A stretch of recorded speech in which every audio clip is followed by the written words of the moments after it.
2011 ላይ የክልላችን ብዙ አካባቢዎች ችግር ውስጥ ነው የቆየ ነው።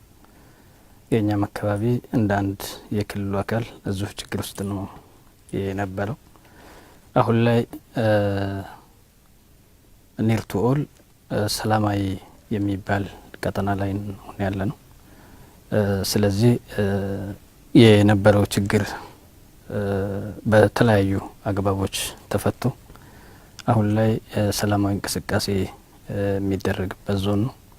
ግጭት የነበረባቸው አካባቢዎችም ላይ ቢሆን በተመሳሳይ ጥሩ ነገር ነው አሁን ላይ ያለው። በአብዛኛው በአካባቢው ከነበረው ግጭት ለመውጣት የህዝብ ለህዝብ ግንኙነቶች፣ የውይይት መድረኮች እና የአመራሩ ጥረቶች እንደነበሩ እኔ በግሌ ታዝብ ያለሁና ምን ቢሰራ ነው እንዲህ በአጭር ጊዜ ከእንደዚህ አይነት ስሜት መውጣት የተቻለ? አጠቃላይ የነበረው ችግር የህዝቡ ችግር እንዳልሆነ የሚያሳዩ ናቸው።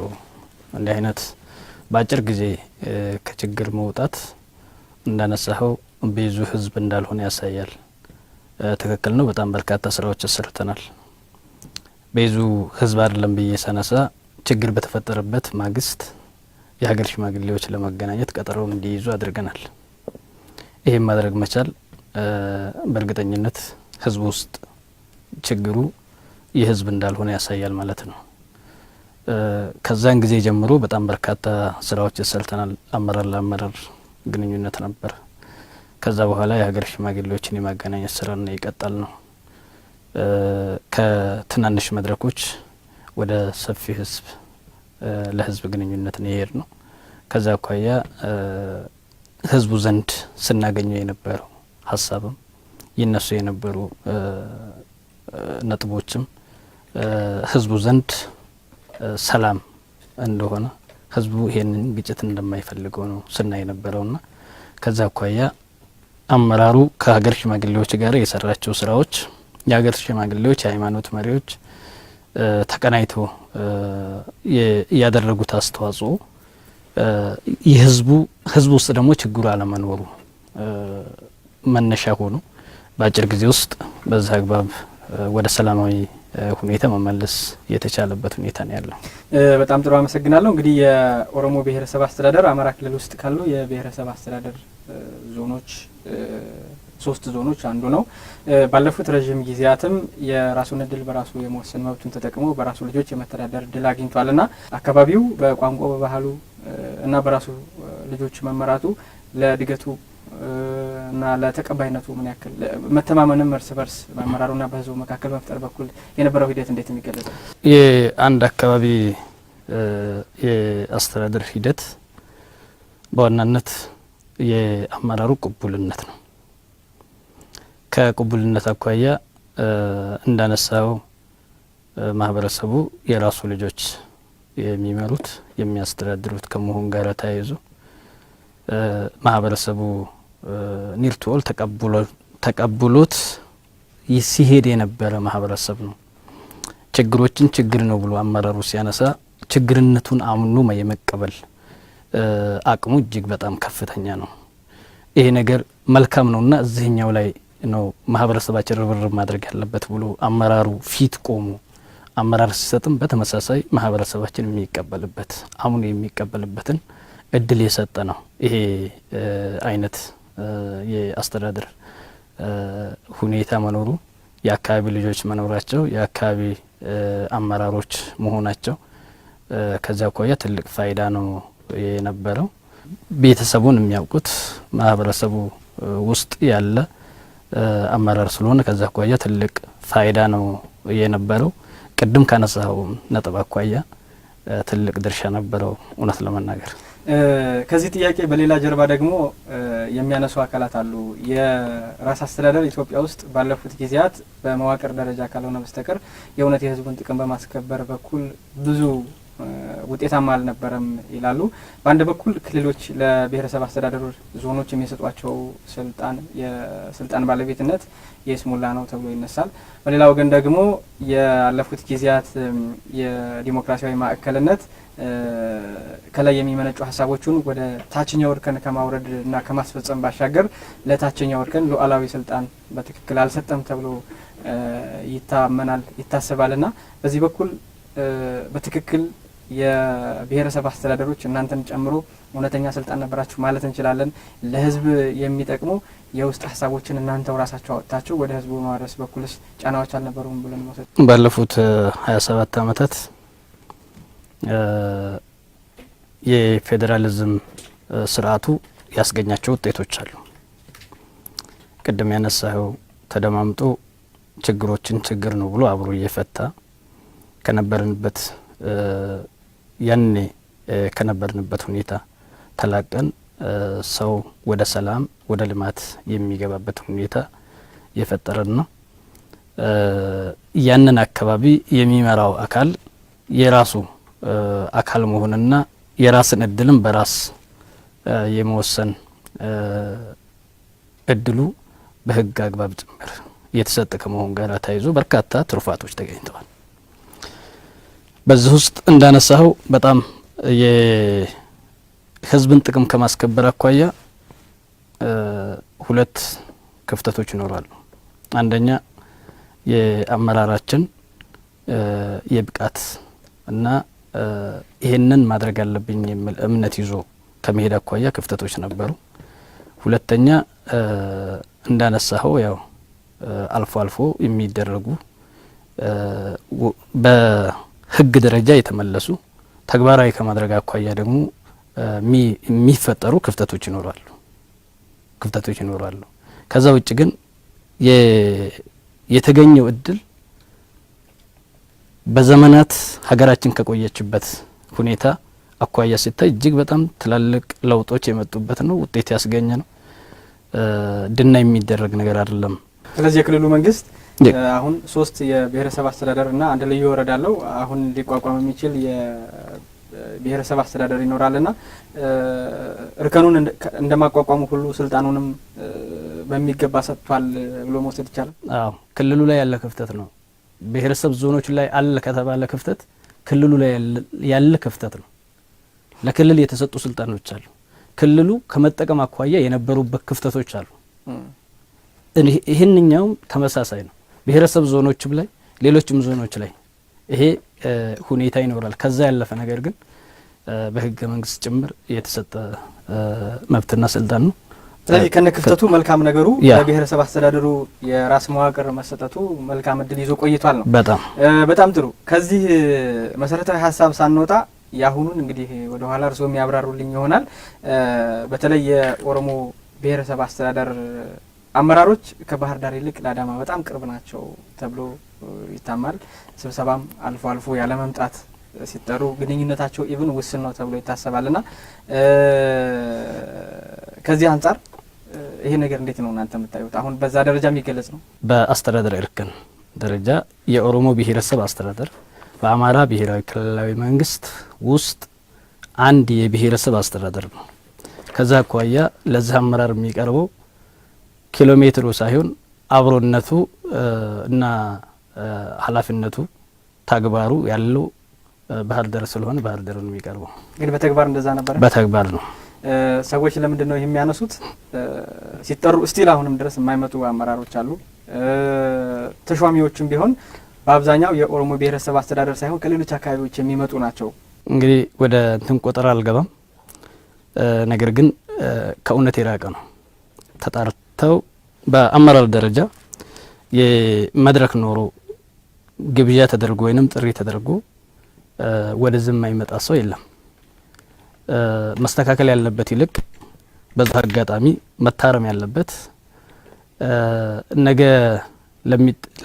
ለሚጀመር ስብሰባ ዛሬ መጠራት የለብንም። መስተካከል ያለበት እሱ ነው። ስለዚህ ከጠሪው ጭምር ነው። ከጠሪው ጭምር ነው። ይሄ ፍላጎቱም የለም የሚል ወገን ስላለም ጭምር ውሸት ነው። በፍጹም የትኛው መድረክ ላይ የትኛው አመራር ይሄንን ፍላጎት አንጸባረቀ የሚለው ነገር በደንብ ነው መነሳት ያለበት። ከዛ ውጪ ለምሳሌ አሁን የእርሶ ምክትል አሁንም ድረስ እዚህ ክልል በሚጠሩ ስብሰቦች ላይ አይገኙም፣ ፈቃደኛም አይደሉም የሚል ነገር እንሰማለን። ውሸት ነው። የኔ ምክትል አጋጣሚ ሆኖ አሁን ላይ የለም፣ ቻይና ለትምህርት ሄዷል። የነበረው ማለት ነው። አሁን ነው አዲስ ምክትል ነው ያለው። በቅርብ ጊዜ ነው ምላሽ የተሰጠው። ከዛ አኳያ ይሄም ቢሆን ከእውነት የራቀ ነው። እስካሁን ድረስ የጋራ አቅጣጫ ነው የምናስቀምጠው። በግለሰብ ደረጃ የሚታይ ነገር የለም። በጋራ አቅጣጫ ስናስቀምጥ እንዲህ አይነት ፍላጎት በፍጹም አላስተናገድንም። የብሔረሰብ አስተዳደር ዘን መዋቅሩ እዛ አካባቢ የሚገኙ ብሔረሰቦች ቋንቋቸውን፣ ባህላቸውን፣ ማንነታቸውን የማሳደግ እድል እንዲያገኙ በራሳቸው ቋንቋ የመዳኘት የመማር እና የመተዳደርና የማስተዳደርም የመምረጥና የመምረጥ መብትም እንዲያገኙ ለማስቻል ነው። እዚሁ ጋር በተገናኘ በተለይ ከኦሮሞ ብሔረሰብ አስተዳደር ጋር በስፋት በጉልህ የሚነሳው እዛ ውስጥ የሚገኙት ሌሎች ከኦሮሞ ብሔረሰብ ውጭ ያሉ የህብረተሰብ ክፍሎች ውክልና የላቸውም። በቋንቋቸው ኢቭን ትምህርት ቤት የላቸውም። የፍትህ አገልግሎት አያገኙም። ውክልናቸውም ውስን ነው የሚል ነው። ይህን እንዴት ያዩታል? የኦሮሞ ብሔረሰብ አስተዳደር ሲዋቀር ኦሮሞ የሚባል ህዝብ ሲወለድ ኦሮሞ ሆኖ የተወለደ ሳይመርጥ ማለት ነው። ብሔሩ ሳይመርጥ ነገር ግን ደግሞ ኦሮሞ ሆኖ የተፈጠረ ማህበረሰብ እዛ አካባቢ ላይ ስላለ የኦሮሞ ብሔረሰብ አስተዳደር ተብሎ ተዋቅሯል። ይሄ ዞን መዋቀሩ የዚህም ማህበረሰብ የባህል ቋንቋን ለማሳደግ ጭምር ነው። በህገ መንግስት ጭምር የተሰጠው ማለት ነው። ከዛ አኳያ ባለፉት አመታት ቅድም ባልኩት ደረጃ የሚጠቀስ የሚገለጽ ክፍተቶች ቢኖሩበትም በዛ ደረጃ የዚህም ማህበረሰብ ቋንቋና ባህል ማዕከል ተደርጎ ስራዎች ሲሰሩ ቆይተዋል። ይሄ ህገ መንግስታዊ መብት ነው። ይሄ እንደተጠበቀ ሆኖ በውስጡ ብሔረሰብ አስተዳደር የሚለው በውስጡ አማራም፣ አርጎባም፣ አፋርም ሌሎችም ብሔረሰቦች ስለሚኖሩ ከዛ አኳያ ይሄ ማህበረሰብ ተከባብሮ ተፋቅሮ አብሮ የሚኖር ማህበረሰብ ነው። እዛ በሚኖሩበት ጊዜ አፋን ኦሮሞ የማይችል አማርኛ ተናጋሪ ወይ ሌላ ቋንቋ ተናጋሪ ያው የክልላችን ቋንቋ አፋን አማራ ወይም አማርኛ ከመሆን ጋር ተያይዞ በአማርኛ ይማራሉ። በቁጥር ደረጃ ማንሳት የሚቻል ምንም አፋን ኦሮሞ የማይሰጥባቸው ትምህርት ቤቶች ጀምራሉ። ምንም የአፋን ኦሮሞ የማይሰጥባቸው ትምህርት ቤቶች እንደገና ጥምር ደግሞ ከሰዓት በኋላ በፈረቃ ከጧት አፋን ኦሮሞ ከሆነ ከሰዓት በኋላ አማርኛ የሚማሩባቸው ኤሪያዎች አሉ። ከዚያ አኳያ ከእውነት የራቀ ነው። በተለይ የፍትህ ስርዓቱ ላይ ግን ቋንቋው የኦሮምኛ ቋንቋ ብቻ በመሆኑ ወይ አፋን ኦሮሞ ብቻ በመሆኑ ማመልከቻዎችን የግድ እስከ ማስቀየር በቋንቋቸው ያለ መከራከር እንደገና ደግሞ የኦሮሞ ብሔረሰብ አስተዳደር በተለይ በስልጣን ተዋረዶ ውስጥ ሌሎች አሁን እርሱ ያነሷቸው አርጎባው አለ፣ አፋሩ አለ፣ ቁጥሩ በጣም ውስን ሊሆን ይችላል፣ አማራው አለ እና ኦሮሞ አለ። በዋናነት ዞኑ የኦሮሞ ብሔረሰብ አስተዳደር ዞን ቢሆንም እዛ ውስጥ የሚኖሩ ደግሞ ነዋሪዎች አሉ እና የነዛን ድምጽ ያካተተ አይደለም ነው እንዳልከው። የዳኝነት ስርዓቱ በራሱ ቋንቋ መዳኘት ስላለበት የማህበረሰብ በአፋን ኦሮሞ ነው የዳኝነት ስርዓቱ የሚከናወነው። ከዛ ጋር ተያይዞ እንደ መንግስት ችግሮችን መፍታት ነው ያለብንና ኦሮሞኛ የማይችሉ ሰዎች ተቀጥረው ማመልከቻቸውን ወደ አፋን ኦሮሞ ይቀይራሉ። እዛ ውስጥ ተቀጥረው ማለት ነው። ግን በገንዘብ እንደሚያስቀይሩ ነው አሁን ያለኝ መረጃ። እሱ የግለሰቦች ፍላጎት ሊሆን ይችላል። ከዛ ውጭ ግን በመንግስት አሰራር ላይ ነው አሁን የምንነጋገረውና ከመንግስት አሰራር አኳያ በተሿሚነት ጭምር ነው ተርጓሚ ያለው። ስለዚህ የአንድንም ሰው መብት የሚጋፋ ሊሆን አይችልም። ሲከራከር በአፋን አማራ ሀሳቡን ያቀርባል፣ ይደመጣል።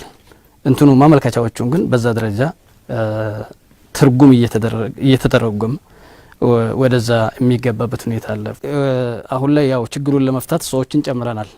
እዛ ትርጉም ላይ የሚሰሩትን የክልላችንን መንግስት ይሄንን ታሳቢ አድርጎ በሹመት የተጨመሩ ሰዎች አሉ። ይሄ ከወረፋ ከመንጋራ ተያይዞ ችግር የሚያጋጥመው ከሆነ ግን በገንዘብም ጭምር አስገልብጦ አስተርጉሞ የኦሮምኛ ተናጋሪው በክልላችን ላይ መጥቶ እንትን ያደርጋል። ባይተዋር አልሆነም ወይ ማለት እንችላለን አሁን በዚህ አሰራር? ምክንያቱም በራሱ ከፍሎ የሚያሰራ ከሆነ ወይ ደግሞ ፍትህ ማግኘት በሚገባው ጊዜ በዚህ ምክንያት የሚዘገይ ከሆነ ባይተዋር አልሆነም ወይ? ሁሉም ስርዓቶች የራሳቸው እንትን አላቸው። ሁሉም አሰራር የራሱ የሆነ ጠንካራ ጎን ይኖረዋል፣ የራሱ የሆነ ድክመት ይኖረዋል፣ ክፍተት ይኖረዋል። ከዛ አኳያ በኦሮሞ ብሔረሰብ አስተዳደር ላይ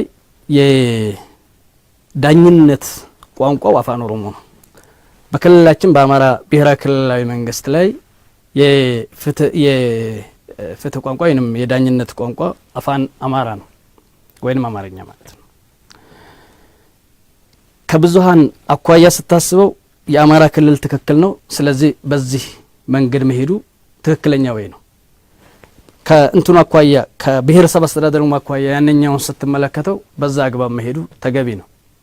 በነገራችን ላይ የህብረተሰብ ቁጥሩ አሁን እርስዎ በሚሉት ደረጃ የሚገኝ ነው። በጣም በአብዛኛው የአመራር መዋቅሩ ውስጥ ያለው እርስዎ ያብራሩታል። በአመራር መዋቅሩ ውስጥ ያለው ሰው የኦሮሞ ብሔረሰብ ተወላጆች ኢቭን አይካተቱበትም ተብሎ እዛ አካባቢ የተወለዱ ኔቲቭ ኦሮሞዎች የሆኑት እንኳን በአግባቡ የተወከሉበት አይደለም። ከሌላ አካባቢ የሚመጡ ሰዎች ናቸው ዞኑን ወይ ብሔረሰብ አስተዳደሩን የሚያስተዳድሩት ተብሎ ይነሳል። ውክልና ችግር አለ የተባለው እሱም ትንሽ ከእውነታ ስለሚርቅ አንዳንዱን ነገር እናነሳዋለን።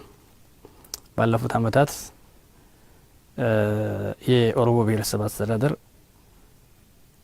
የኦሮሞ ብሔረሰብ ሳይሆን በፊት አብሮ የኖረ ማህበረሰብ ነው የነበረ ማለት ነው። አሁንም አብሮ ያለ ማህበረሰብ ነው። ከዛ አኳያ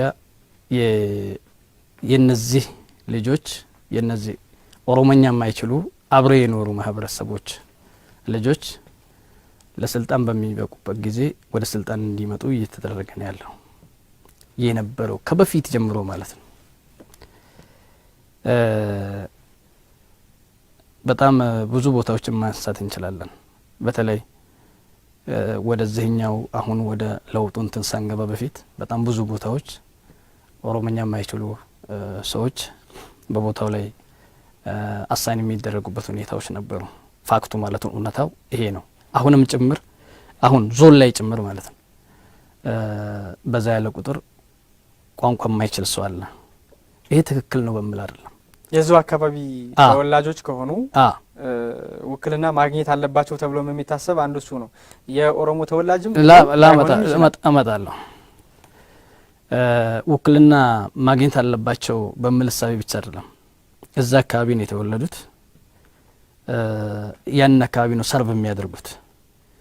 ስለዚህ እንደው መሆን ነበረበት ብዬ የማስበው እዛ አካባቢ ላይ ያለ ሰው አፋን ኦሮሞን የመልመድ ፕሮባቢሊቲው በጣም ሀይ ነው፣ ከፍተኛ ነው። ህዝብን ነው የምታገለግለው። ወደ ስልጣን ስትመጣ ህዝብ ማህበረሰብን ነው የምታገለግለው፣ ሰርቪስ ነው የምትሰጠው። ለማገልገል የሁሉንም ቋንቋ መቻል ያስፈልጋል። ለማገልገል ማለት ነው የግድ ኦሮሞ መሆን የለብህም፣ የግድ አማራ መሆን የለብህም። የኦሮሞን ህዝብ ለማገልገል የግድ ኦሮሞ መሆን የለብህም። የአማራን ህዝብ ለማገልገል የግድ አማራ መሆን የለብህም። እርግጥ አሁን ስርዓቱ እሱን ያስገድዳል። እስካሁን ድረስ በሚገርም ሁኔታ በኦሮሞ ብሔረሰብ አስተዳደር እኔ አመራር ኮንኩበት ታሪክ ጀምሮ ደማይተን የሾምነው ሰው የለም። ይቅርታ አድርግልኝ። ደማይቶ ይሄ ሰው አማራ ነው ብለን ይሄ ሰው ኦሮሞ ነው ብለን የሾምነው ሰው የለም። ቋንቋ ይችላል፣ ሁለቱንም ህዝብ ሰርቭ ማድረግ ይችላል። ይሄ ሰው ቋንቋ ሁለቱንም ማህበረሰብ የማገልገል እና ሁለቱንም ቋንቋ የመቻል እንደ አንድ መስፈርት ሆኖ የሚመጣ ከሆነ እና እውነትነት ያለው መመዘኛም ከሆነ ተቀባይነት ያለው ሀሳብ ከሆነ እንዲህ አይነት አቅሙ ያላቸው እንደዚህ አይነት ሁለቱን የመቻል እድል የሌላቸው ሰዎች በየት በኩል ህዝብ የማገልገል ብቃት እኮ ቋንቋውን ለመልመድም ብቃቱን መጠቀም ይቻላል። ሰርቪስ ለመስጠት ከሆነ ሰርቭ ለማድረግ ቅድም ያው አንስቼልሃለሁ። የማይችሉትንም ሰዎች የተሻሉ ሰዎች ናቸው ብለህ የምታስባቸውን ሰዎች የማህበረሰቡን መብት ትተህ ያንን አካባቢ ምናልባት የተሻለ ነገር ሊያመጣ ይችላል ብለህ የምታስበው ሰው ታመጣለህ። ይሄንን አሁንም አድርገናል እያልኩ ነው። አሁንም እያደረግን ያለ ነው። እሱ ግን ስህተት ነው፣ ትክክል አይደለም። ያ ብቃት ያለው ሰው ማለት የመምራት ብቃት ያለው ሰው የዛን አካባቢ ቋንቋ ቢያውቅ ከሱ ላይ የሚቀነስ ነገር የለም። ግን በተለያየ አጋጣሚ ላያውቅ ይችላል። ኦሮሞ ብሔረሰብ አስተዳደር ላይ ሆነ አንተ እኔ በእንግሊዝኛ ኮሙኒኬት ማድረግ ከቻልኩኝ በኦሮሞ ብሔረሰብ አስተዳደር ላይ ሆኜ እዛ ውስጥ ተወልጄ አፋን ኦሮሞን ማላውቅበት ምንም ምክንያት የለም። ከተሞችን ማየት እንችላለን፣ ከሚሴን ማየት እንችላለን። ኦሮምኛም አማርኛም ይነገራል። ስለዚህ ሰው እንደ ምርጫው ወይ ኦሮምኛውን ወይ አማርኛውን ለምዶ የማደግ እድል አለው። ባቲንም ስናይ በዛው መልኩ፣ ዳዋ ጨፋንም ስናይ በዛው መልኩ ሊገለጽ ይችላል። ዳዋ ጨፋን እንክልዳ ታርገው ከሚሴና ባቲን ተቀብያለሁ። ዳዋ ጨፋማ አካባቢ ብዙ የአማርኛ ተናጋሪዎች እንዳሉ ስለማቅ ወይ መረጃው ስላለኝ ነው። ወለዲ እሱን ነው ማነሳው። ስለዚህ ምንድነው በብሔረሰብ አስተዳደሩ ውስጥ የሚኖረው ህጉ ስለፈቀደለት ሁለቱን ቋንቋ የሚችል መሪ የማግኘት እድል አለው። እነዚህኞቹ ሁለቱን ቋንቋ የማይችል መሪ ካጡ ተገለዋል ማለት አንችልም። ከዚህ ከአማርኛ ኦሮምኛ ጋር ተያይዞ ያለውን በተመለከተ ባቲና ከሚሴ አካባቢ ላይ እንዳልከው ሰው ያንን ነገር ይዞ የሚሄድ እንትኑ አለ ማለት አማርኛ ተናጋሪ አለ፣ ኦሮምኛ ተናጋሪ አለ። የኦሮሞ ልጆች ሆነው በደንብ ቋንቋ የማይሰሙ ልጆች ይኖራሉ። የአማራ ልጅ ሆኖ ደግሞ ኦሮምኛ የሚችሉ ልጆች ይኖራሉ፣ በከተማ አካባቢ ላይ ማለት ነው። ቅድም እንዳልከው ነው። ዳዋ ጨፋን በተመለከተ አሁንም የተሳሳተ እንዳይሆን ዳዋ ጨፋ ላይ የሚኖር ያለው ቀበሌ 26 ቀበሌ ነው። አማርኛ ተናጋሪ ያለበት ቀበሌ ደግሞ ቅድም ያነሳሁልህ ቀበሌ ነው። ሌሎችም የከተማ የወረዳ ከተሞች ላይ እንደዚሁ እንትን አለ። ኦሮምኛ የሚናገራል፣ አማርኛ የሚናገራል። ለምሳሌ ጂሌ ላይ ሰንበቴ አለ። ሰንበቴ ላይ አማርኛ የሚናገር ኦሮምኛ የሚናገር ሰው አለ። ጨፋ ሮቢትም ላይ በተመሳሳይ ይሄ ሁኔታ አለ እና የአንዳንዱን ነገር ሚዛኑ እንዲታይ ነው። ወደ ዋናው እንትኑ ልመለስና እንዳነሳኸው አሁን ቋንቋ የማይችሉ ሰዎች ሁለቱን ቋንቋ የማይችል ሰው ማለት ነው ወደ ስልጣን ባለመምጣቱ ይሄ ማህበረሰብ ተቆጭ አይደለም ወይ? ውክልናው ነው። ውክልና እንደ ግለሰብ ሳይሆን ግለሰቡ ስልጣን ቢያጣ ምን ማለት አይደለም፣ ግን የማህበረሰብ ውክልና ነው። ትክክል ነው። ከዛ አኳያ ያንን ትሪት ለማድረግ ነው እኛ ህገ መንግስቱ ያንን ባይፈቅድም ባይዘው አይፈቅድም። የስራ ቋንቋ አፋን ኦሮሞ ነው የሚለው ብሔረሰብ ዞኖች የስራ ቋንቋቸው አፋን ኦሮሞ ነው የሚለው ያንን ጭምር ትተን ቀደም እንዳነሳሁልህ እኮ ኦሮምኛ የማይችሉ ሰዎችን ስልጣን እየሰጠን ነው። ያንን ችግር ለመፍታት ነው።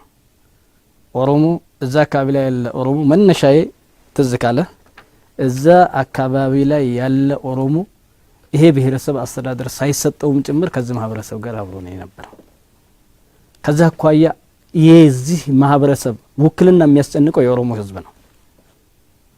ውክልናው የሚያስጨንቀው የኦሮሞ ማህበረሰብ ነው። ትላንትና አብሮት የነበረ ነው። አብሮት የነበረ ወደፊትም አብሮት የሚኖር ያ አካባቢ ተጠቃሚ በሆነበት ጊዜ ሁሉም አብሮ መጠቀም የሚፈልግ ማህበረሰብ ያለበት ነው። ከዛ አኳያ ቋንቋ የማይችሉ ሰዎች ጭምር ስልጣን እየሰጠን ነው ያልኩ ነው። ከዛ አኳያ በተለያዩ ቦታዎች ላይ ቅድም ባነሳው ደረጃ የሚገለጹ ችግሮች እንዳይፈጠሩ ጭምር ታስቦ የሀገር ሽማግሌዎች ጭምር ናቸው ቻሌንጅ የሚያደርጉት።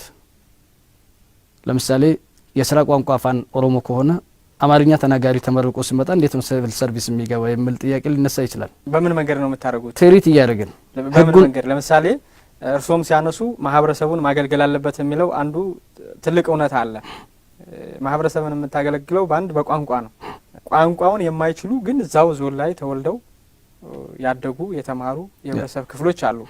እነሱ እሱን ነው እያልኩ ያለው ቋንቋ ፍለጋ ከሚሄዱ እዛው አካባቢ ላይ እሱ እንዴት ነው የምታስተናግዷቸው? በአስተዳደር ምክር ቤት እየወሰንን እናስተናግዳለን። እነዚህ ልጆች ተብሎ ጭምር ማለት ነው። ዝርዝራቸው ሁሉ ተልኮ ሲቪል ሰርቪስ ላይ ውድድር ላይ ሳይቀርቡ ጭምር ይስተናገዳል እኛ ዞን ላይ በግልጽ ማለት ነው። ከተቀጣሪዎች ደግሞ የሚነሳ ኮምፕሌን አለ ወይ ደግሞ ቅሬታ አለ። አሁን እርስዎ የሚሉት እንግዲህ እየተደረገ ከሆነ በጣም ጥሩ ነው፣ እየተደረገ ነው። እውነትም የዞኑ ማህበረሰብ ማዕከል ያደረገ ነው ማለት እንችላለን። ግን እዛ አካባቢ ለቅጥር የሚንቀሳቀሱ ሰዎች እድሉ እኛም ተወላጅ ነን፣ እኛም ከማህበረሰቡ ጋር አብረን የኖርነን ኢቭን ማህበረሰብም ነን። ግን በቅጥር ቋንቋው ገድቦናል፣ አሰራሩ ገድቦናል። ያ በመገደቡ ምክንያት ደግሞ ተሳታፊ አልሆንም። አሰራር በመገደቡ ምክንያት እስካሁን ድረስ ያልተቀጠረ ሰው ማቅረብ ከቻሉ እኔ ነኝ ኃላፊነቱን ወስደው እንደ ማንኛውም ሰው እንደ ማንኛውም የአፋን ኦሮሞ ተናጋሪ የበጀት ችግር ሲኖር የማይቀጠር ሰው ይኖራል። አማራ በመሆኑ አይደለም፣ ኦሮምኛ ባለመቻሉ አይደለም። ፎርዛት ማተር ህግን ጥሰን ጭምር ይሄን ስራ ሰርተናል። ወደ አመራርነት ከመጣሁ በኋላ በጣም በርካታ ልጆቹ ወደዛ አምጥተናል። ባለፈው አመት ብቻ የኛ ዞን ያው ስፋቱን ታውቀዋለህ ማለት እንትን መጠኑን ወደ 311 ልጆችን አስገብተናል። ባለፈው አመት ብቻ 2011 ላይ ብቻ ማለት ነው። ስለዚህ አንዳንዱ ኮምፕሌን መነሻው አይገባኝም። ግልጽ እያደረገን ያለውን ነገር እየነገር ናቸው። ህጉ አይፈቅድም፣ ትክክል ነው። ምክንያቱም የስራ ቋንቋ አፋን ኦሮሞ ነው። ግን እነዚህ ልጆች እዚህ ነው የተወለዱት። ምን እናድርግ? የኛ ልጆች ናቸው። ስለዚህ ባልተቤት መሆን ያለበት ባለቤት ሆኖ ይሄንን ችግር መፍታት ያለበት እዛ ያለ አስተዳደር ነው። ምክንያቱም ወክሎ የተቀመጠው አስተዳደሩ ሁሉንም ማህበረሰብ ነው። የኦሮሞ ብሔረሰብ አስተዳደር ውስጥ ያሉትን አካላትን በሙሉ ነው። ስለዚህ እነኚህን አካላት ወክሎ የተቀመጠው አካል እየወሰደ ያለ መፍትሄ ነው። ይሄ መፍትሄ ይሄን በመውሰድ ረገድ ባለፉት አመታት ስንሰራበት መጥተናል። ውጤት ማምጣትንበታል። በዚህ ምክንያት ስራ ፈቶ የሚቀመጥ ሰው አልነበረም። አንድ በግልጽ አብራርተውልኝ እንዲያልፉ ባጭር የምፈልገው የኦሮሞ ብሔረሰብ አስተዳደር አመራሮች እስከ ቀበሌ ድረስ ከሌላ ክልል የሚመጡ ናቸው የሚለውን በብዙ መድረኮች ላይ በብዙ ድምጾች ይሰማልና ምን ያክል እውነት ነው? ከዞን ጀምሮ ከተባለ እኔ እዛው አካባቢ እኔ የተወለድኩት ከሚሴ አካባቢ ከሚሴ ማለት ነው። የፒፒ ኃላፊውም እዛው ነው የተወለደው። ኒር ቱ ኦል አንድ ሁለት ሰው ሊኖር ይችላል። አንድ ሁለት ሶስት ሰው ሊኖር ይችላል። ይሄ ደግሞ ለወደፊትም ይቀጥላል። እንዴት ወይ ለምን? ምክንያት አሁን አንደኛ አጠቃላይ በክልሉ ውስጥ በሀገራችን ውስጥ ያሉ ዜጎች በሄዱበት ቦታ ላይ መብታቸው ተከብሮ የመመረጥም መብት ስላላቸው ፖለቲካዊ ስልጣን የማግኘት መብት ስላላቸው። እስካሁን ግን እንደሱ አልነበረም አሰራሩ። አዎ እኛ ዞን ላይ ግን እኛ ክልል ላይ ግን ነበረ። ከዚህ በፊትም በዚህ በአማራ ብሔራዊ ክልላዊ መንግስት ላይ ይሄ ነበር። ስለዚህ እውነት ነው ማለት ነው።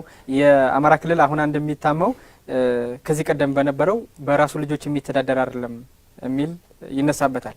ስለዚህ እናንተም ጋር ዞኑም ጋር ያለው ነገር እውነት ነው ማለት እንችላለን? ውሸት ነው። እኛ ዞን ላይ በራሱ ልጆች ነው የሚተዳደረው። በራሱ ከዚህ በፊት ያው ከኦሮሚያ ክልል እዛ አካባቢ ላይ የሚሰሩ ጓዶች ነበሩ። እስከ ክልላችን ድረስ አገልግለዋል። እውነት ነው። እስከ ክልላችን ድረስ ይሄ ኃጢአት አይደለም። ይሄ መበረታታት ያለበት ነው። ትክክለኛ ፌዴራሊዝም አፕሪሺየት መደረግ ያለበት ትክክለኛ ፌዴራሊዝም ይሄንኛው ነው። እኔም ማምንበት ማለት ነው። ግን ወደ ግሌም ስመጣ እውነት ነው። አሁን እርስዎ የሚሉት ጀኒውን የሆነ ፌዴራሊዝም ሲተከል ሰዎች በሚኖሩባቸው አካባቢዎች ተአማኒነት ያላቸው ህዝብ ለማገልገል ቀና የሆኑ ሰዎችና ያንን ማህበረሰብ አካባቢ ቢመሩ ችግር የለውም ነው። አዎ ባህል፣ ቋንቋ አክብረው የሚያውቁ የሚያከብሩ ሰዎች የትኛውም ቦታ ላይ ህዝብን ቢያገለግሉ ክፋት የለውም። ጥቅም ነው ወይም ለማህበረሰቡ ጥቅም ነው። ስለዚህ ይሄ አሁን በመርህ ደረጃ ያለው ነው። በመርህ ደረጃ ሳይሆን እኛ እየተገበርን ያለ ነው።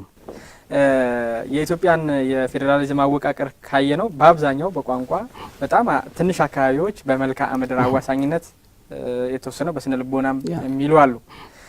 ይሄ የሚያሳየው ምንድነው? የዛ አካባቢ ተወላጆች አካባቢውን ቢመሩት የበለጠ ተቀባይነት አለው ያስፈልጋልም ከሚል ነው። እንግዲህ ብሔር ብሔረሰቦች የራሳቸውን እድል በራሳቸው ይወስኑ ያስተዳድሩ ስንል አንዱ ከዛው የሚወጡ የህብረተሰብ ክፍሎች ስልጣን እርከኑ ላይ ይቀመጡ የሚል ነው። አንዱ ከዚህ አንጻር ነው ይሄኛው ትክክል አይደለም የሚባለው። ሁለተኛ የክልል የዞን እና የወረዳ ሉዓላዊነት በተወሰነ መንገድ ይኖራልና ሰዎች ከሌላ አካባቢ መጡ ማለት የዛን አካባቢ ፍላጎት በተለይ አሁን ባለው የኢትዮጵያ የሴሪያ ፖለቲካ ባለፍንበት መንገድ መጡ ማለት በትክክል ሊያገለግሉ ነው የመጡ ብሎ መቀበሉ በአንድ በኩል ምን ያክል ተቀባይነት አለ? እንደነሳው መጀመሪያ አካባቢ ላይ ዞኑ ሲዋቀር ብዙ የተማረ ሰው ኃይል አልነበረም። የተማረችዋም ሀገር ውስጥ የለችም። ግማሹ ውጭ ነው ያለው፣ ግማሹ ሌላ ቦታ ነው ያለው። ከዛ ጋር ተያይዞ እንዳነሳው ሰው ኃይሉ ክፍተት ስለነበረ ከደቡብ ወሎም አካባቢ ኦሮምኛ የሚናገሩ ሰዎች በመምህርነትም በምንም የነበሩ ሰዎች ወደዛ አካባቢ ላይ መጥተዋል። ከሰሜን ሸዋም ከደቡብ ወሎም ከእማቃቸው ማለት ነው ስቲል እማቃቸው ሰዎች ወደዛ ቦታ ላይ መጥተዋል። ክልሉም አድቫይዝ አድርጓል እንትኑን በወቅቱ ማለት ነው ኦሮምኛ የሚችል ሰው እዛ አካባቢ ላይ ሄዶ ቢያገለግል ቅድም ያልኩ የማህበረሰቡን ስነ ልቦና ይረዳል፣ ቋንቋውን ያውቃል፣ ባህሉን ያከብራል። ከዛ አኳያ ያንን ማህበረሰብ ሰርቭ ማድረግ ብቻ ሳይሆን ማረጋጋትም ይቻላል። ያ ወቅቱ የነበረንበትን የቆየንበትን ወደ ኋላ መለስ ብለህ ስታስብ ያንን ማዕከል ተደርጎ ሰዎች እንዲመጡ ተደርጓል። ይሄ ፖለቲካዊ ውሳኔ አይደለም። ይሄ ማህበረሰቡ እዛ አካባቢ ላይ ያለን ጋፕ ለመሙላት የተወሰደ መፍትሄ ነው። እሱንም እስካሁን ድረስ መሙላት ያልተቻለው ታዲያ ለምንድን ነው? አሁን ላይ አሁንም ካሉ አሁን ተሞልቷል። አሁንም አሉ ብለውኛል። አዎ አሁን አሉ። አሁን የሚኖሩበት ዋናው ምክንያት በሲቪል ሰርቪስ ውስጥ ሰዎች ይኖራሉ። ቅድም እንዳልኩ ማለት ነው እዛው ነዋሪ የሆኑና ማለት ከዛ ከትግራይ ክልል መጣ እንበልና ከትግራይ ክልል መጥቶ ያው አንዱ እንትን ስለሆነ ከትግራይ ብዙ የሚነሳው ከኦሮሚያ ወለጋና አርሲ ነው። አዎ እሱ ይቀጥላል። ምክንያት የኦሮሞ ማህበረሰብ አለ እዛ አካባቢ ላይ እዛ የሚኖር ሰው እዛው የተማረ ልክ እንደ ማንኛውም አማርኛ ተናጋሪ ለምሳሌ አንተ አባትህ እዛው ነዋሪ ሆኖ አንተ እዛው ተምረህ ከዛ በኋላ የተሻለ ፐርፎርማንስ ካለ የኦሮሞ ብሔረሰብ አስተዳደር ላይ አመራር ማትሆንበት ምንም ምክንያት የለም። ምንም ይሄ ያስማማል፣ እውነት ነው። ከዛ ውጭ ግን ከዛ መጥቶ እየተነሳ ያለው አሁን ሊያነሱት ባሰቡት ትሆን ነው ከሌላ አካባቢ በቀጥታ መጥቶ በፍጹም አሁን ላይ እንደዛ አይነት ነገር የለም። ባለፈው ጊዜ 2011 በተለይ የኦሮሞ ብሔረሰብ አስተዳደር እና ሰሜን ሸዋ ዞን አካባቢ የግጭት ቀጠና ሆኖ ነበረ። ከሆነበት አንዱ ምክንያት የአማራ ብሔርተኝነትና የኦሮሞ ብሔርተኝነት ግጭት ነው ብለው የሚያነሱ ወገኖች አሉ። ቁጥራቸውም ቀላል አይደለም፣ አመንከውም እንደዛው ነውና ይሄ በእናንተ በአስተዳደሩ እንዴት ነው የምታዩት? የሁለቱ ብሔርተኞች ጡንቻ ለመለካካት ያደረጉት ጥረት የአካባቢውን ማህበረሰብ ዋጋ አስከፍሎታል ነው ያምናሉ? 2011 ላይ ችግሮች ተፈጥረዋል በክልላችን ውስጥ ኔርቶል በሁሉም አካባቢ መባል በሚቻልበት ደረጃ ደም በመፋሰስና ያልነበረን ነገር በእኛ ዞንና በሰሜን ሸዋ አካባቢ ላይ መፈጠሩ ካልሆነ በቀር ሁሉም አካባቢዎች ላይ ችግሮች ተፈጥረዋል። በዋናነት የነበረው ችግር እንዳልከው ብሔርተኝነት ጋር የሚያያዝ ነገር አለው። ከፖለቲካ እንትኖች ጋራ ነው በዋናነት የሚያያዘው ፖለቲካ ድርጅቶች ጋር ተያይዞ ያለ ለምሳሌ እኛ አካባቢ ላይ በመንግስት ደረጃ የማይደረግ ድርጊት ተፈጽሟል። ለምሳሌ ሽፍታን ሰብስቦ ማህበረሰብ ላይ በልዩ ኃይል ስም አስቀምጦ ህዝብ እንዲጨፈጨፍ ስራ ተሰርቷል ባለፈው አመት በክልላችን የጸጥታ መዋቅር። ከዛ ጋር ተያይዞ መጋቢት 29 ጦርነት ታውጇል በኦሮሞ ብሔረሰብ አስተዳደር ላይ። ማን ነው ወጁ? ያ የወጣት ማህበር በአብን ታግዞ ማለት ነው። ይሄንን ለማስፈጸም የጸጥታ መዋቅሩ ያንን ያፈና መዋቅር እዛ አስቀምጧል። ከዛ ጋር ተያይዞ ከሁሉም የሀገራችን ማለት በሚቻልበት ደረጃ ከክልላችን ከሁሉም አካባቢ ታጥቀህ ግባ ተብሏል። ከሚሴ ላይ በማህበራዊ ሚዲያዎች ልዩ ልዩ ፍላጎት ባላቸው የህብረተሰብ ክፍሎች ለዚህ አይነት ሀሳቦች ሊሰራጩ ይችላሉ። ይሄ ከዛንኛውም በላይ ነው። እንዳልከው ሶሻል ሚዲያ አድሬስ የሌለው ጉዳዮችን ያነሳል። ይሄ ግን አንዳንዴ የሌላቸው ባለቤትም የሌላቸው እሱም በጣም ትክክል ነው። ስለዚህ ይሄንኛው ግን ይሄኛው ነው ማለት እንችላለን። ይሄንኛው ግን እንደዛ አይደለም። በጸጥታ መዋቅር ጭምር ታግዞ ነው። በጸጥታ መዋቅር ጭምር ታግዞ ሲፈጸም የነበረ ነው ይሄንኛው። በጣም ጥሩ። እዚህ ላይ ከዛ አኳያ ወደዛው እንድንሄድ ብዬ ነው። ጥሩ እሺ። ከዛ አኳያ ያ ነገር በመሆኑ ምክንያት ቅድም ያነሳው ልደፈጠጥ ነው የሚል ልጠፋ ነኝ የሚል ኃይል ደግሞ በዛ በኩል አለ። ተደጋጋሚ ጊዜ ጉዳዩን አነሳን። ከዛ በኋላ ወደ ግጭት ተገባ። ስለዚህ የችግሩ መነሻ ይሄኛው ብቻ ነው። አንዱ እሱ ነው እያነሳሁላ ነው።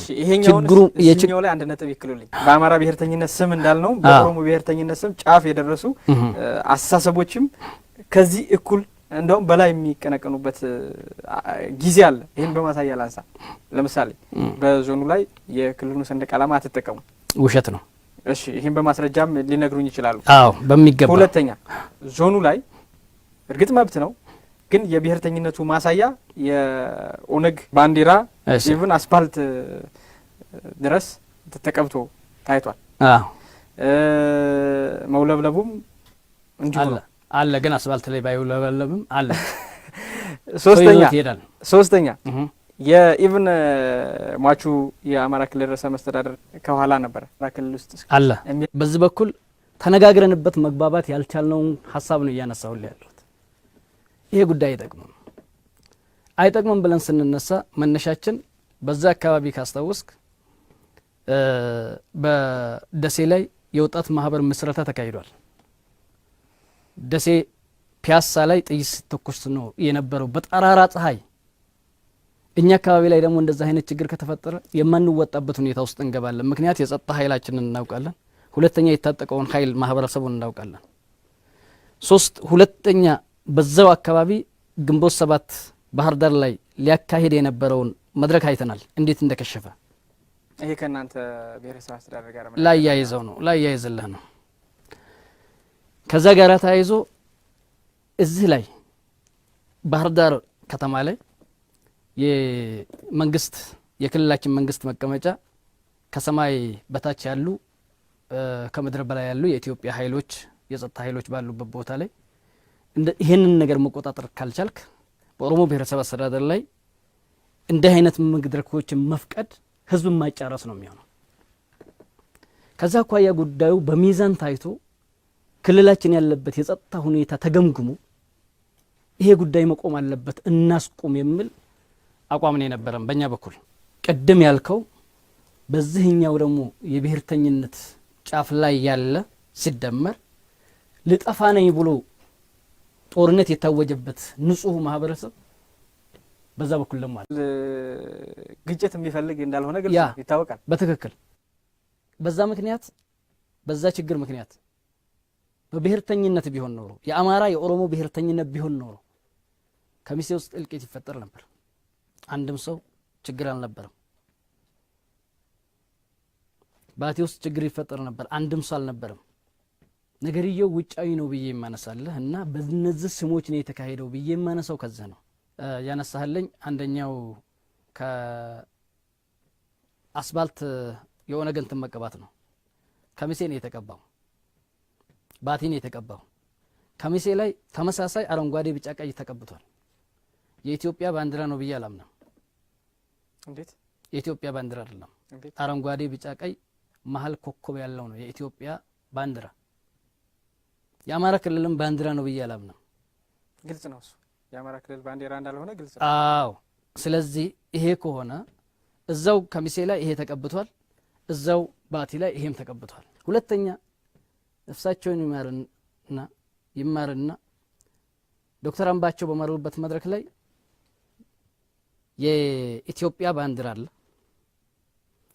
የክልላችን ባንዲራ አለ። የአባገዳ የተሰበሰብንበት መድረክ ወይንም አዳራሽ አባገዳ አዳራሽ ነው። በአባገዳ አዳራሽ ላይ ደግሞ የእንትኑ ማስዋቢያ የጀርባው የአባገዳ ባንዲራ ወይንም ምልክት ነው፣ መለቶ ነው የሚባለው በኦሮሞኛ። የአባገዳ ምልክት ነው የነበረው። ሰዎቹ ማንሳት የሚፈልጓትን እሷን አስጠግተው አነሱና የኦነግ ነው ብሎ ነገሯቸው። ያው ነገሩ ለሁላችን በኦሮሞ ብሔርተኝነት ስም ከሚንቀሳቀሱ ኃይሎች ደግሞ ራሱ የኦሮሚያ ክልል መንግስት እጅ አለበት የሚል በጉልህ ነው የሚነሳ። ይህንን ነጥብ እርስዎ መንካት አልፈለጉም። እንግዲህ ምክንያት ሊኖር ይችላል ወይም ሊነኩ ይችላል። ለዚህ ማረጋገጫው ከነሳው አይቀር ለዚህ ማረጋገጫው አንድ ነጥብ ልንገሩት። ከማል ገቹ በተደጋጋሚ በዚህ ጉዳይ ላይ ቀርበው የኦሮሚያ መንግስት ፍላጎትም ነበረበት እዛ አካባቢ ግጭት እንዲነሳ የሚል ይሰጡ ነበር። በጣም አመሰግናለሁ ስለነሳ። ከዚህ ማኳያ ውሸት ነው። ለምሳሌ እንዴት ማረጋገጥ ይችላል? ላረጋግጥልህ። ከማል ገልቹን በተመለከተ ከማል ገልቹ 1-2 ጊዜ እኛ ዞን ላይ መጥቷል። እኛ ዞን ላይ ከሚሴና ባቲ መጥቷል 2 ጊዜ። ከማል ገልቹ የኦሮሞ ዴሞክራቲክ ፓርቲ ሊቀመንበር ነው። ከማል ገልቹ የኦዲፒ የጸጥታ ቢሮ ኃላፊ ነበር በወቅቱ ሲመጣ ማለት ነው። ሁለቱንም ካፓ ለብሶ ነው የመጣው። ሲመጣ ፓርቲውን እዛ ለማቋቋም ነው የመጣው። በዛ ወቅት ከነበሩ የስራ ኃላፊዎች ጋር ኮሚኒኬት አድርገናል። እንዴት ነው ይሄንን ጉዳይ የምናስተናግደው የሚለውን ነገር በደንብ ተነጋግረናል። ከኛ ክልል ማለት ነው ኮሚኒኬት ተደራርገን በሰላማዊ መንገድ እንዴት ነው የምናስተናግደው የሚለውን ነገር ተነጋግረን በወቅቱ ማድረግ የሚገባን ነገር አድርገን ተቀብለናል። ዝም አላነሳቸው። ከዛ አኳያ ከማል ገልቹ የፓርቲውን ጽህፈት ቤት ለመክፈት 2 ቦታዎች ላይ 2 ጊዜ መጥቷል። ከዛ ውጭ ግን ከማንም ከራሱ አባላት በመድረክ በአዳራሽ ከማግኘት ያለፈ አንዳችም ስራ አልሰራም። የቆየው 1 ቀን ባቲ 1 ቀን ከሚሴ ነው። ከዛ በኋላ ተመልሶ ሄዷል። አንደኛው ይሄ ነው። ሁለተኛ የኦሮሚያ ክልል መንግስት ግጭቱ እንዲፈጠር ፍላጎት አለው ብሎ የሚነሳው ሚዛኑ ግልጽ አይደለም። የኦሮሚያ ክልል ያንን አካባቢ የመበጥበጥ ፍላጎት አለው በሚል ሀሳብ ላይ ሀሳብ በመስጠት ጭምር አዝናለሁ። ይሄ አካባቢ በሎኬሽንም ሲወሰድ በሰሜን ሸዋ፣ በደቡብ ወሎ፣ በአፋር ብሔራዊ ክልላዊ መንግስት የተጠራ አካባቢ ነው። ይሄ አካባቢ አንድም ቦታ ላይ ከኦሮሚያ ክልል ጋር ኮሚኒኬሽን የለው። ሶስተኛ የኦሮሚያ ክልል እርግጠኛ ሁኜ ደግሞ መናገር የምችለው የኦሮሚያ ብሔራዊ ክልላዊ መንግስት ያ አካባቢ ሰላማዊ እንዲሆን ከቻለ ያግዛል። እንዴት ይሄን ማወቅ ቻሉ? ለምሳሌ ያ አካባቢ ምንም የተማረ ሰው ባልነበረበት ጊዜ ይሄ ክልል ነው። ከዛ ክልል ነው መምህራን ተቀጥረው ሲመጡ የነበሩት ከአማራ ብሔራዊ ክልላዊ መንግስት ጋር ሆነው የመጽሐፍ ህትመቶች በብዛት ከዛ ነው ሲመጡ የነበሩት። ስቲል የአማራ ብሔራዊ ክልላዊ መንግስት ትምህርት ቢሮ ጋር ተቀናይተን ይሄ ስራ ይሰራል።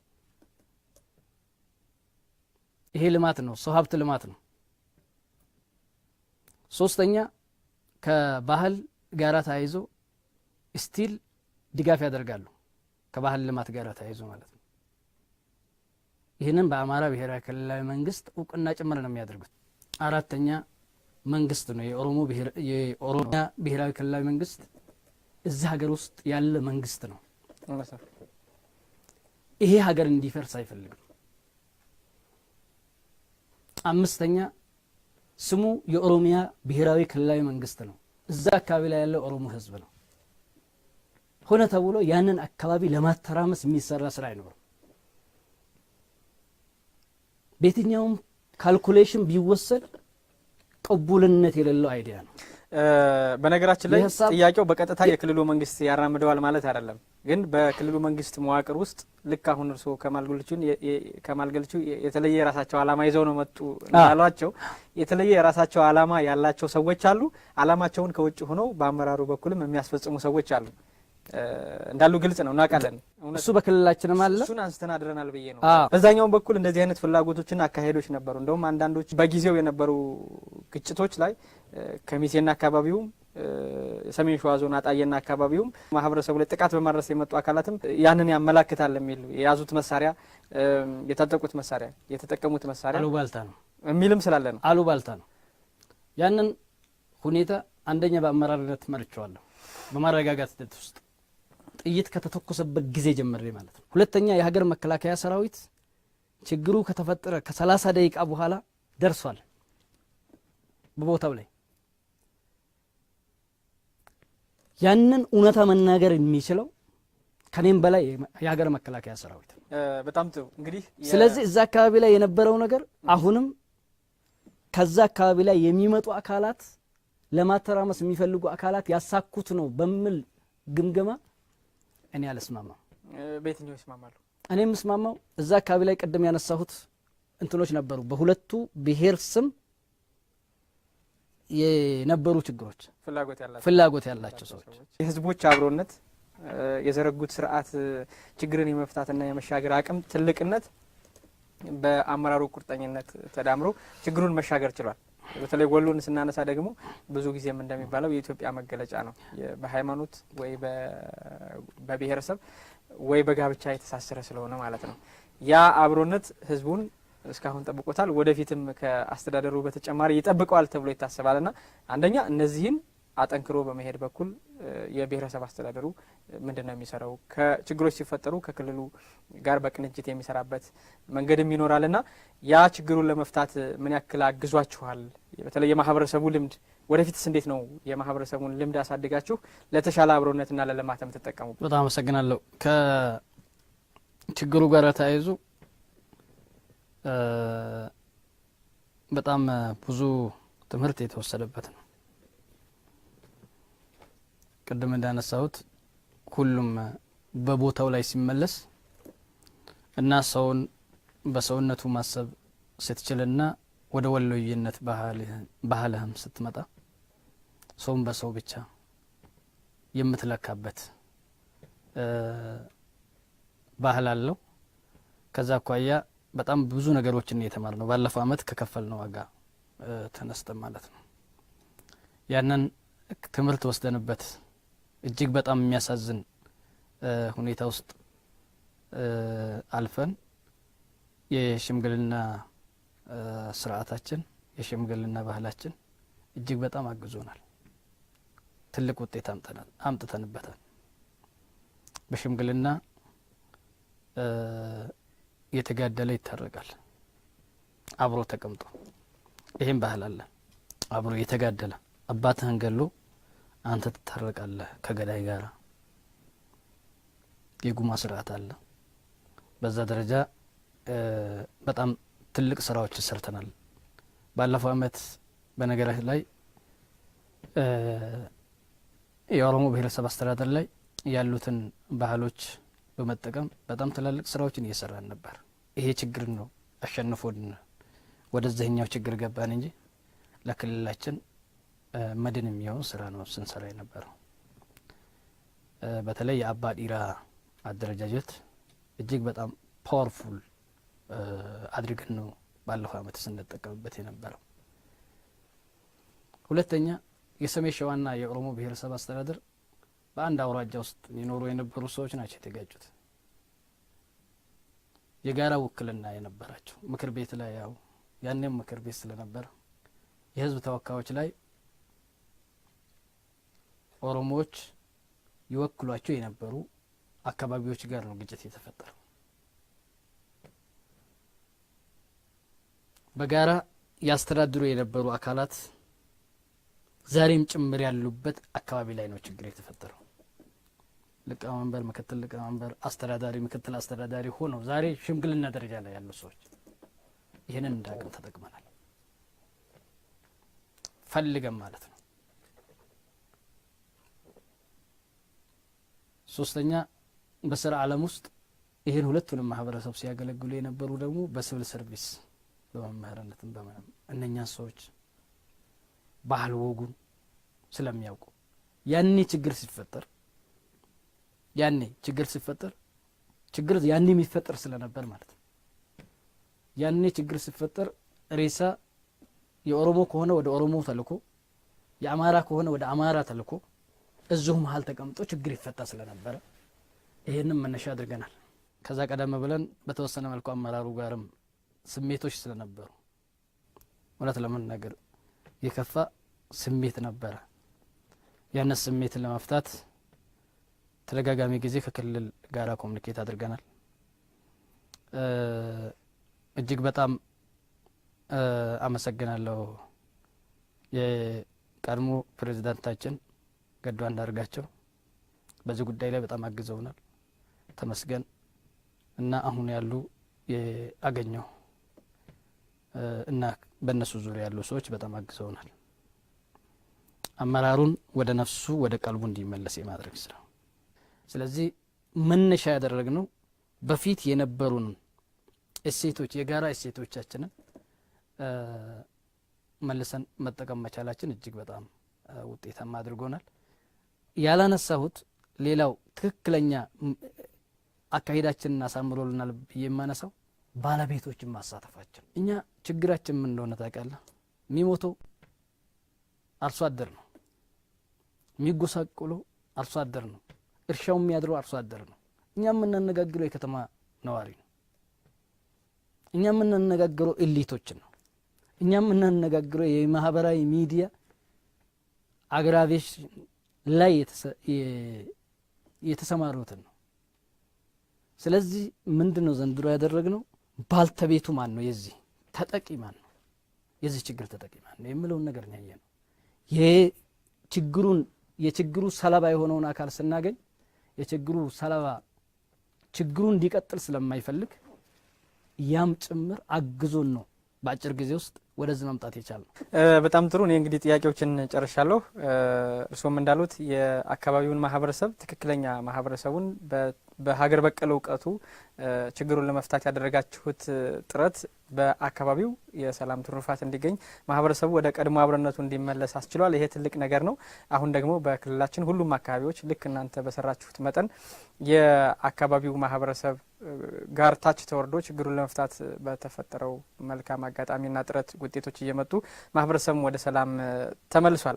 ሀሳቤን ላጠናቀቅ ነው። የተወደዳችሁ ተመልካቾቻችን ከኦሮሞ ብሔረሰብ አስተዳደር ዋና አስተዳዳሪ አቶ አህመድ ሀሰን ጋራ ሰፋ ያለ ቆይታ አድርገናል። የተለያዩ ነጥቦችንም አንስተናል።